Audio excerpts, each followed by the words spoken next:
सन 1980 के लगभग की घटना है। बहुत गरीब, इतना गरीब कि खाने को भी नहीं। पूरा परिवार ऐसी हालत में आ गया, मरने की स्थिति में। आचार्य सिपा, हम लोग सब नए नए थे, तो सामने जब वो गए, हम लोगों से पहले महाराज जी के बाद, आचार्य जी तो बहुत बड़े हैं, डायरेक्ट जाने हो तो उन लोगों ने हम लोगों से सोच लगा महाराज जी के दर्शन करा दो। पूरी व्यथा उन्होंने सुनाई, हम लोगों की द्रवीभूत हो गई आंखें। मैंने कहा जरूर आचार्य से मिलवाऊंगा इस परिवार को। तो और आचार्य जी जरूर जो कहते हैं, आचार्य जी कोई मंत्र नहीं देते, आचार्य जी कोई झाड़ा नहीं लगाते, आचार्य जी कोई पीछे नहीं लगाते। इसको देख करके तो जरूर लगाएंगे, क्योंकि संत हृदय नवनीत समाना, संतों का हृदय तो कोमल होता है, पसीज जाएंगे। हम लोग लेके गए, बोले महाराज जी ये लोग ऐसे ऐसे परेशान हैं और इनकी स्थिति ये है कि ये मरने की स्थिति में है, सारा परिवार मर जाएगा। अच्छा, आचार्य का तुम लोग चुप करो, उन्हीं को बोलने दो। अब अपन लोग तो वकील बन के गए थे, थोड़ा नमक मिर्ची तो मिलाना ही थी। अच्छा, उन्हीं को बोलने दो। क्या बात है, बोलते बोलते जो उन्होंने अपनी व्यथा सुनाई, आचार्य जी की आंखें भी गीली हो गई। हम लोग देख रहे हैं, हमने कि बस अब गुरु जी की कृपा बरसने वाली है। ओह, आचार्य जी ने कहा अच्छा ये परेशानी है, ऐसा करो। हमारे आचार्य जी 2-3 बार बोलते देखो ऐसा करना। अब हम लोग बिल्कुल ऐसे हो गए जैसे कि कुछ मिलने वाला है, चूक नहीं जाए। ऐसा करना, थोड़ा थोड़ा दान देना शुरू कर दो। हम लोगों को तो ऐसा झटका लगा, ये साधु है कि क्या है। यथार्थ कर रहा हूं, परिणाम बिगड़ गए।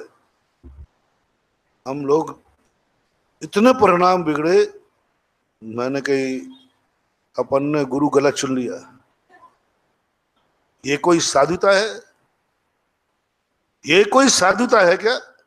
खाने को नहीं, मर रहा है और कह रहा दान दो, दान देना शुरू करो। ये विवेकहीनता है।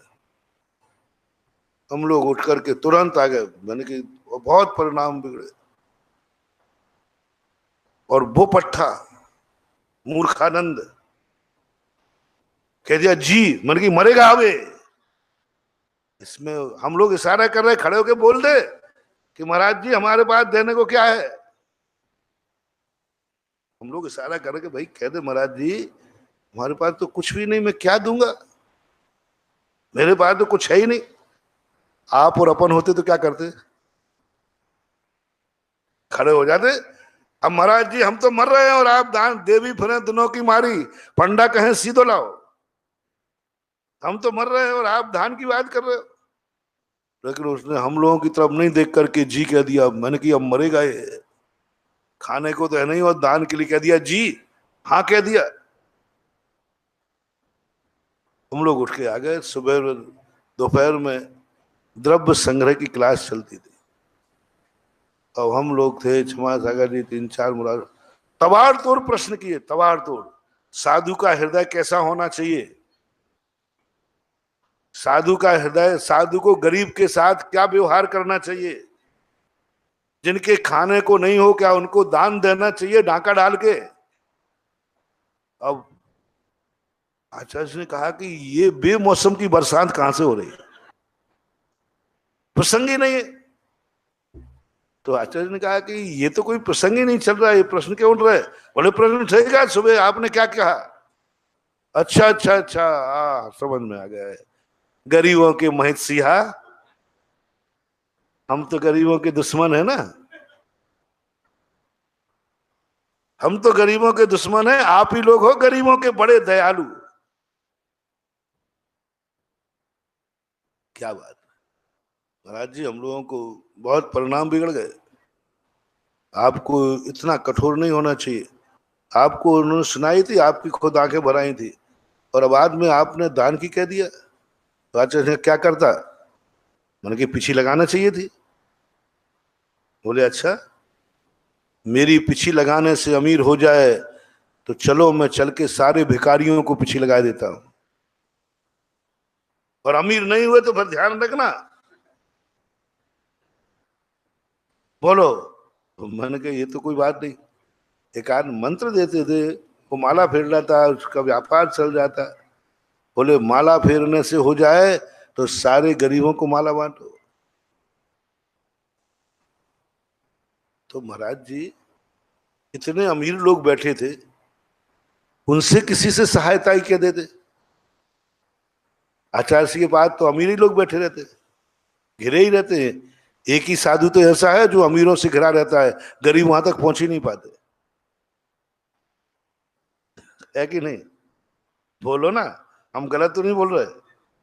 मैंने खुद देखा, इन लोगों से कह देते कि इस गरीब की कोई सहायता करो।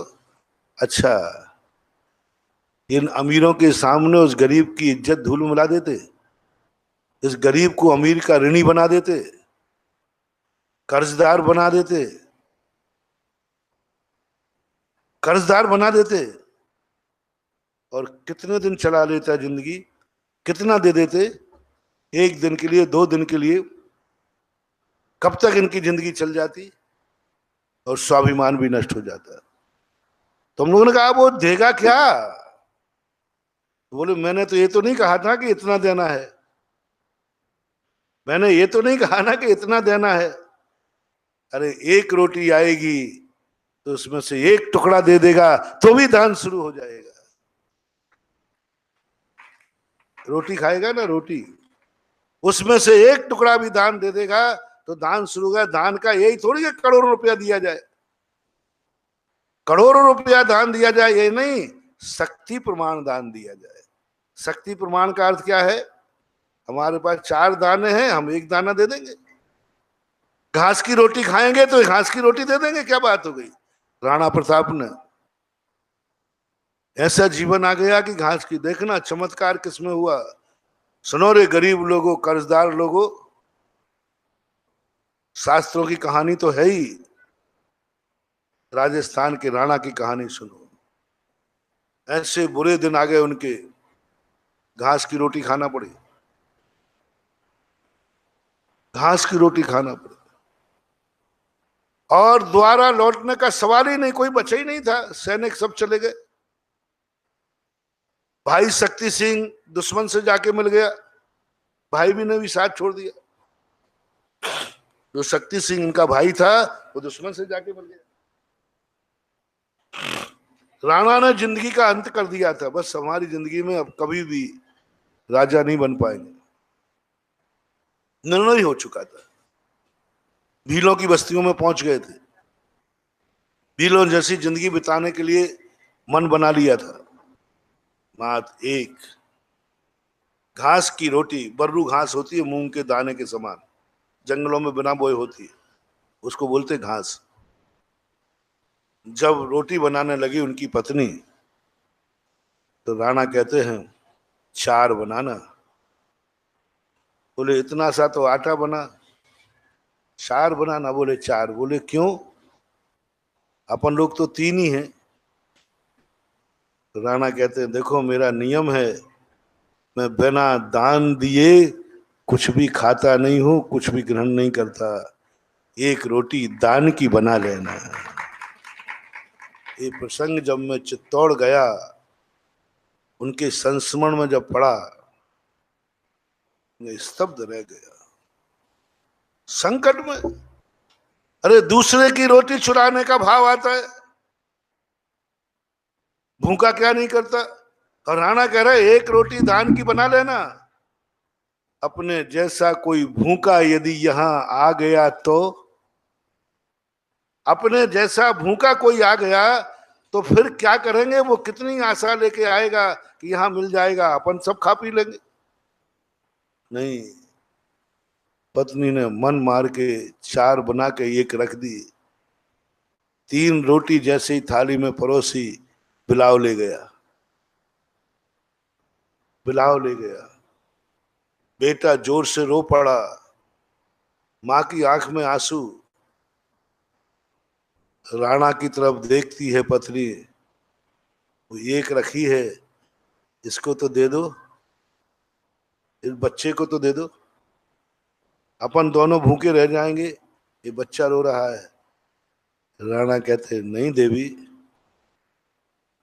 धान की रोटी नहीं खाना है, शाम को खा लेना, शाम तक यदि कोई आ गया तो। बच्चे को गोदी में बिठा करके भूखा सुला दिया राणा ने, थप्पी लगा करके।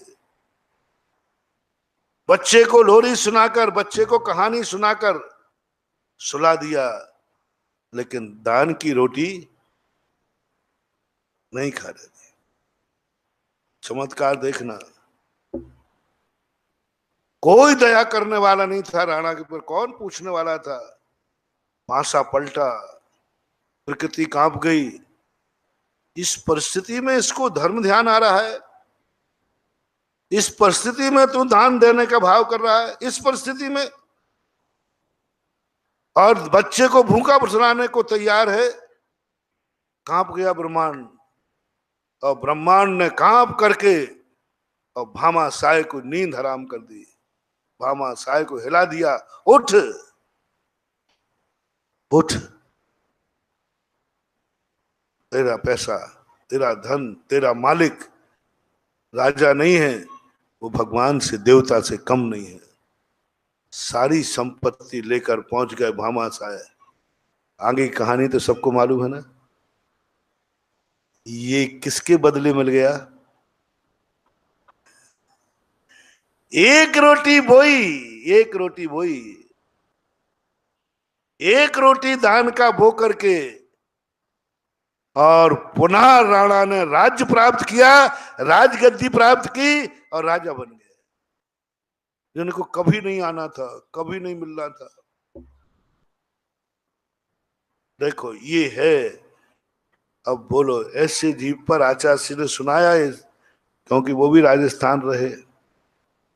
उन्होंने कहा देखो उसका परिणाम है, इनको क्या करना है, उसको दान देना। आचार्य ने बहुत बढ़िया 20-25 मिनट उपदेश दिया। कभी आशीर्वाद का आश्वासन मत देना, इनको आचरण सिखाओ, इनको जिंदगी का प्रैक्टिकल सिखाओ। आशीर्वादों से और मंत्र तंत्रों से कुछ नहीं होना है। इनको धन चाहिए तो धन का दान देना सिखाओ। अब वो दान किसी भी रूप में आए, मंदिर के रूप में आए, शांति धारा के रूप में आए, अभिषेक के रूप में आए, आवास दान के रूप में आए। आप अपने भक्तों को अमीर देखना चाहते हो तो कोई आशीर्वाद का पाखंड मत बताना, मत ठगना इनको। जाओ मेरा आशीर्वाद है, सब ठीक हो जाएगा। ये ठगी विद्या मत सीखना, ये ठगी विद्या है, ठगी विद्या है, धोखा है भक्त के साथ में। इनको दान देना सिखाओ। अमीरी का मात्र एकमात्र रास्ता है दान। आचार्य से समझा दिया, अब गुरु के सामने कौन ज्यादा मुंह लगे, लेकिन समझ में नहीं आई। होगा कैसे, इतनी गरीबी में कहां से देगा वो? हम लोग वही घूम रहा गरीब, कि वो देगा कहां से? मुश्किल से 3-4 महीने होकर के हम लोग मुक्तागिरी की तरफ विहार कर रहे थे, तो एक देवरी गांव पड़ता, वहां पर वो व्यक्ति आ गया। मुश्किल से 4-5 महीने हुए। वो तो कपड़े भी अच्छे पहना था, चेहरा भी ठीक ठाक दिख रहा था, और आज पट्टा हम लोगों की तरफ नहीं आया। अब तो अरे डायरेक्ट इसकी पहुंच हो जाए। हम लोग सोचते रहे कि यहाँ आएगा महाराज जी, आचार्य जी ने वो नियम दिया था मेरे से नहीं पल रहा है, तो हम लोग आचार्य जी के पास जाके कहेंगे ये है आपका, देखो इसकी ये दशा हो गई। वो तो आया ही नहीं, सीधा आचार्य जी के पास पहुंच गया। हम लोग बिना बुलाए पहुंच गए, उठ के चले गए, देखो मजा क्या होता है। और चुपचाप धीरे पीछे खड़े हो गए। आचार्य जी के पैर पकड़ के वो कहता है, आचार्य जी हम आपका आभार मानने आए हैं, हमारे अच्छे दिन आ गए। बहुत बढ़िया चल रहा है, बहुत बढ़िया। बस अब हमारे बच्चों को हम सबको व्यवस्था हो गई है, हम धंधा करने लगे हैं। थोड़ा थोड़ा दान, तो आचार्य ने कहा वो तो सब ठीक है, जो जो वचन दिया था वो पूरा करे। नहीं महाराज, हमने दूसरे दिन से दान देना शुरू किया।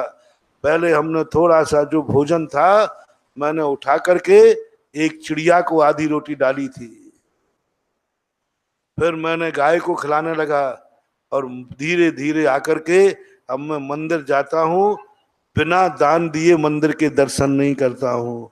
कभी 10 पैसा, कभी 4 आना, कभी 50 पैसा, प्रतिदिन मैं दान देता हूँ। एक भी दिन ऐसा नहीं गया उस दिन से जिस दिन मैंने किसी ना किसी रूप में दान नहीं दिया हो। प्रतिदिन दे रहा हूं। और आज अब तो आप और कहो तो आपके सामने बोल दूं, अरे मैंने कि बड़ा धन्ना सेठ बन गया। ओहो, वो चला गया। फिर आचार्य श्री ने हम लोग तरफ, आओ अब तुम लोग आ जाओ। देखा, वो दिन है, कान पकड़े, गुरु की महिमा वर्णी न जाए, गुरु नाम जपो मन वचन का।